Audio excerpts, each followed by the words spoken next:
Hi everyone. In this short presentation, we discuss the key take-homes from our winter seminar series entitled What Goes Wrong and How to Fix It. This subject is tailored for accountants, lawyers and business advisors who service the SME sector and want to provide comprehensive guidance for their clients. My name is Hank de Jong. I'm an Executive Director of de Jong Reed. Please note that this disclaimer applies to our presentation.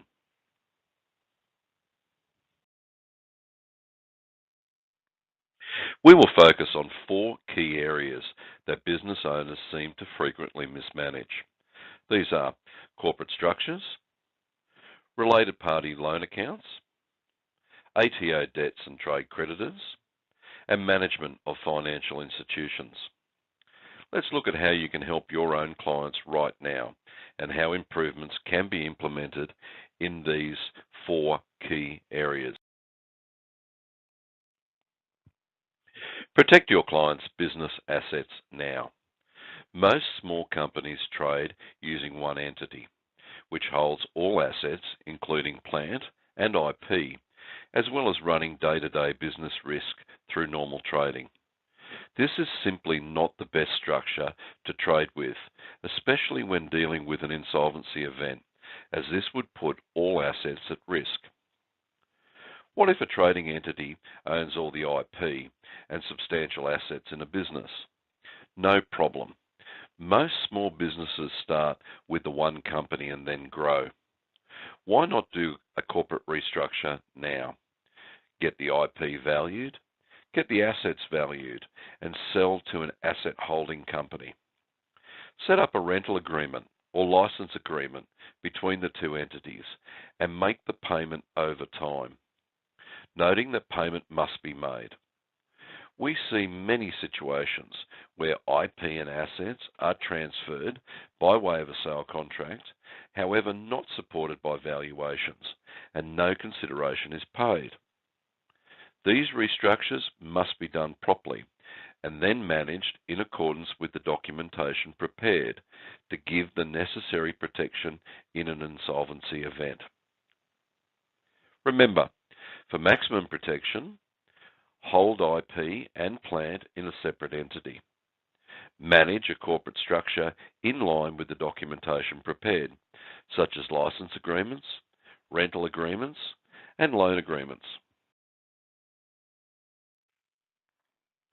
Joint directorships between married parties are usually not necessary, as it exposes both parties to potential liabilities under the Corporations Act, under the Tax Act, and by way of personal guarantees.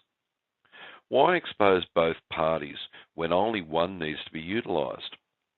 It's important for your clients to choose their directorships with asset protection in mind by holding the family assets in the name of the non-director spouse. If you have a situation where your married clients have joint directorships, change them now. It's okay if personal guarantees have been given by both directors. In this case, we would recommend the resigning director sends a letter to suppliers determining and revoking any further guarantees. At the same time, the remaining director can enter into a new supply agreement. In the normal course of trading, any amounts owing to creditors that the outgoing director has guaranteed will be paid out. What if both parties owe the company money via a joint director's loan account? No problem. There is time to manage this out.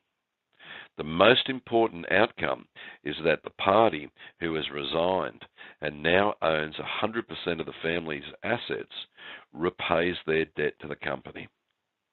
Look for opportunities for this to be solved over time, maybe via distributions. Avoid tax grouping, as it cancels the benefits of having an asset holding entity. If the trading entity and the asset holding entity are grouped for GST, on liquidation of the trading entity, the GST debt would still rest with the asset holding entity. In the event of the trading entity becoming insolvent, This would mean that the asset holding entity would need an insolvency strategy as well.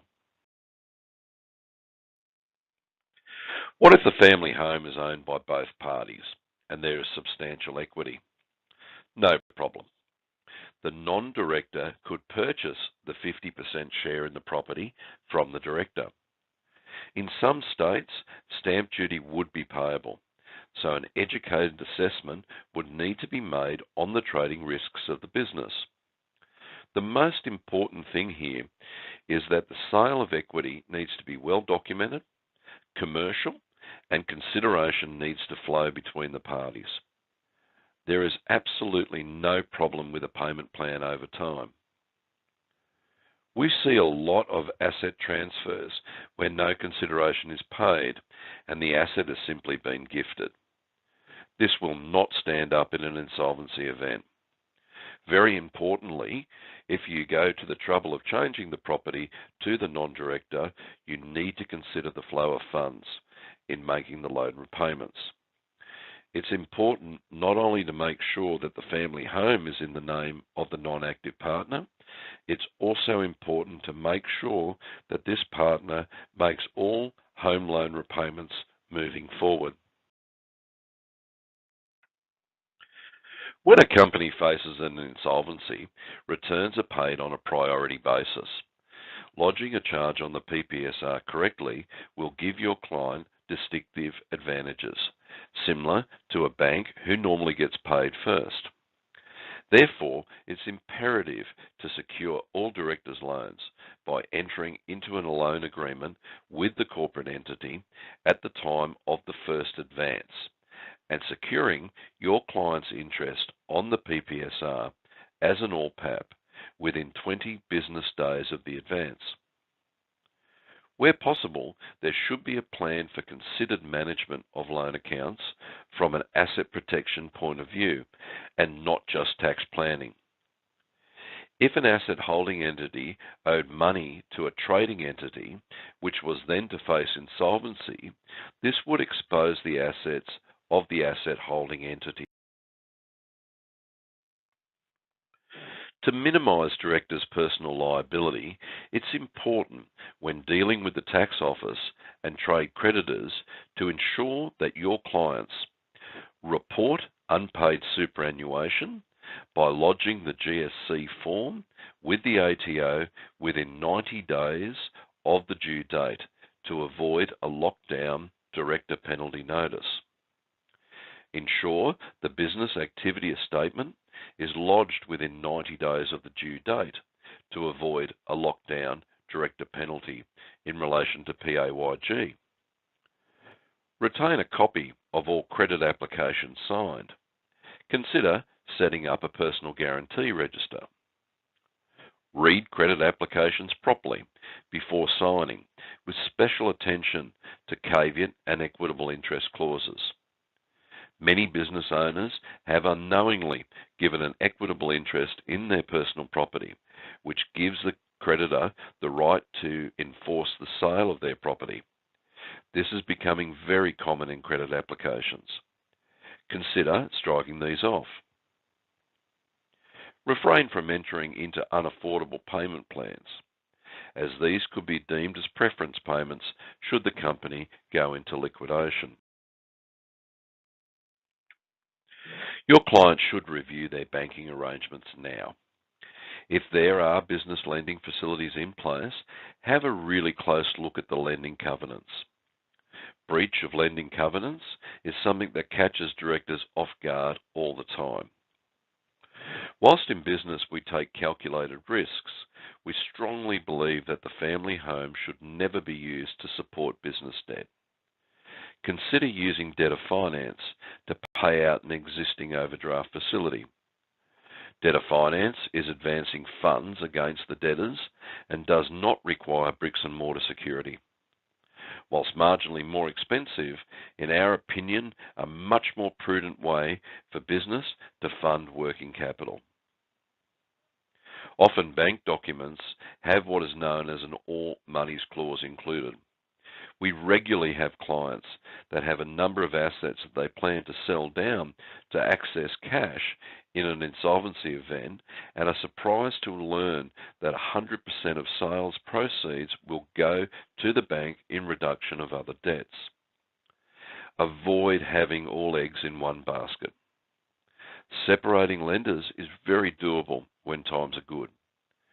Keep investment properties separate from the family home. Separate lenders on investment properties from home loan and business lenders. The more separation, the better. Further information on any of these very important topics is available by talking with any of our strategists. De Jong Reed is a national firm with offices throughout the country. One of the key value adds to our referring accountants and lawyers is that we do not charge for our initial consultations and comprehensive written advice. We spend significant time researching and preparing our strategies. We can assist your clients with various areas, including design and management of insolvency strategies, managing liquidation, managing bankruptcy, cash flow finance, significant event analysis, PPS strategies, and business restructures. Please use our strategists as a resource. They're happy to discuss scenarios and bounce ideas around. Follow us on LinkedIn to get tips on how to best help your clients who are facing financial difficulties. Thank you.